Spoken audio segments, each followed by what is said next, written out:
It's Fred and Linda with New Venture, New Day, back with part 2 of our visit to Capitol Reef National Park. In part 1, we stopped at the visitor center and made our way to the Cassidy Arch Trail, and that video showed the hike up to the arch and a view of the arch itself, and that took up all the morning, was quite a hike, and was well worth the time. We hiked back down, got in the vehicle, made the drive out of the park on our way to the next stop, and that was to look at the Petroglyph. The Petroglyph area has a nice pull off with a nice parking area.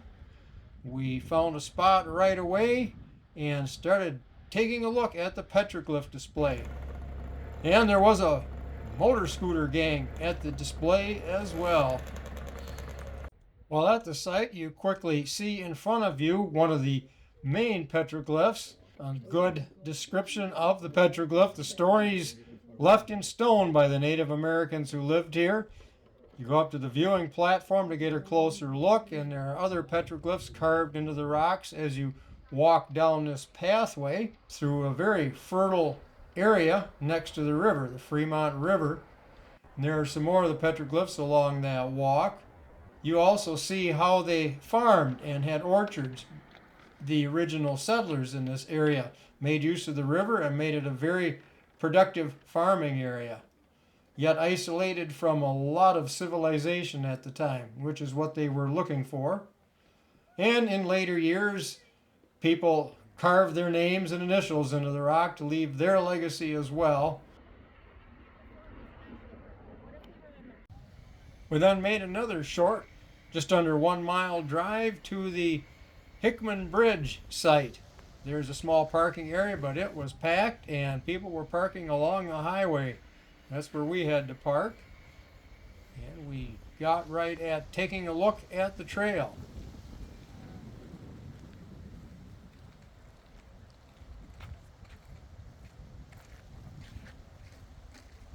Trail starts out like so many of the others, very gradual, very easy to walk. It's a nice walk along the Fremont River.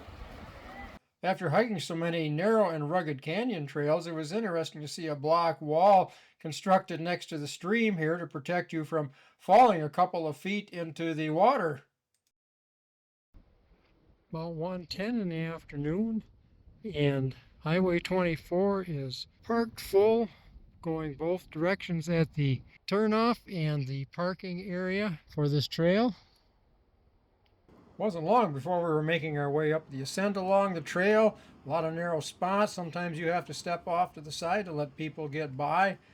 Sometimes there's loose sand, sometimes there's gravel, sometimes there are some steps cut in. Other times you're just making your way up along bare rock. And occasionally that rock will have some loose sand on it, so you have to be careful of your footing at all times. And once in a while you end up grabbing for the wall next to you. Steady stream of hikers going both directions.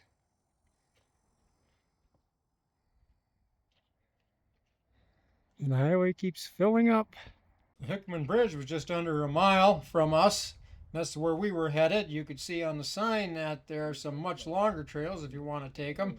We often go for 2 or 3 mile walks here at home, and I'm a long distance runner, but these miles seem a lot longer out in these canyons. There are some amazing shapes in the rocks along this trail. Almost to the end here. At this point, I and a few others had to kind of figure out which way the trail went from here. It's not clearly marked, and we had a false start and had to turn around and get another start.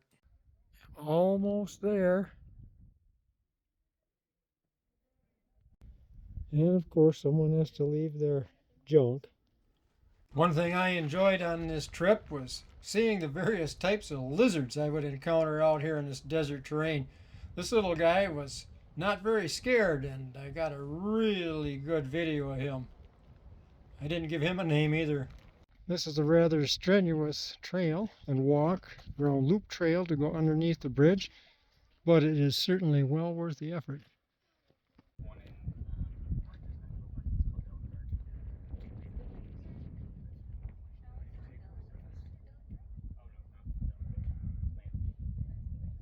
Quite a few kids made the hike, and they were having a great time once they got to the bridge.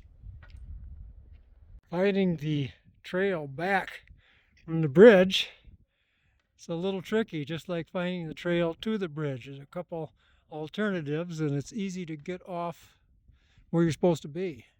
Everywhere you turn, there's some sort of impressive carve out in the rock or some formation.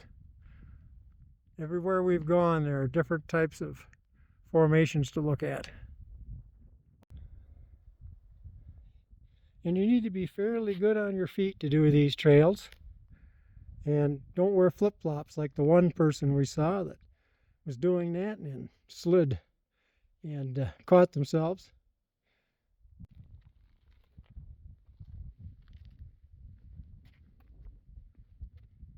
And all along this trail, like here on the way back, you're always greeted with more impressive views.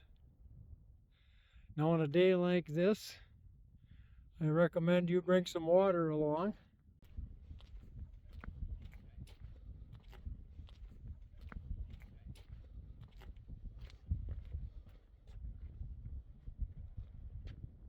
Almost back to the highway. 3 p.m. and they're still coming. Still starting out up that long walk to the bridge. A mile back, headed back towards Torrey and past the Petroglyph again. We made a stop at one more location, and that was at the old Fruita school. Very interesting stop. And once again, listen to the story that played on the little voice box. My name is Janice Torgerson, and I taught here in 1934 as a brand new teacher. I was a native of Wayne County, but Fruita was a rough 25-mile drive from my parents' home in Lyman. Again, being in an arid environment, this building was pretty much intact, so we took a walk around and peered in the windows to see what they had in there for school equipment. They had a real nice display set up in there with the old style school stuff, and I actually went to a one-room school when I first started school years ago, right next to the farm, and to another one-room school next to our old church that was set up almost identically to this one.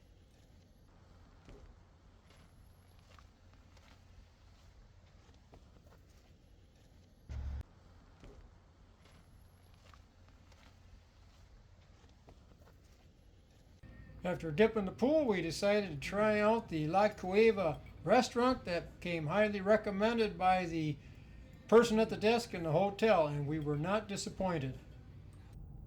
Be sure to join us on day 12 when we pull up stakes and make the roughly 100-mile scenic drive from Torrey to Tropic, Utah.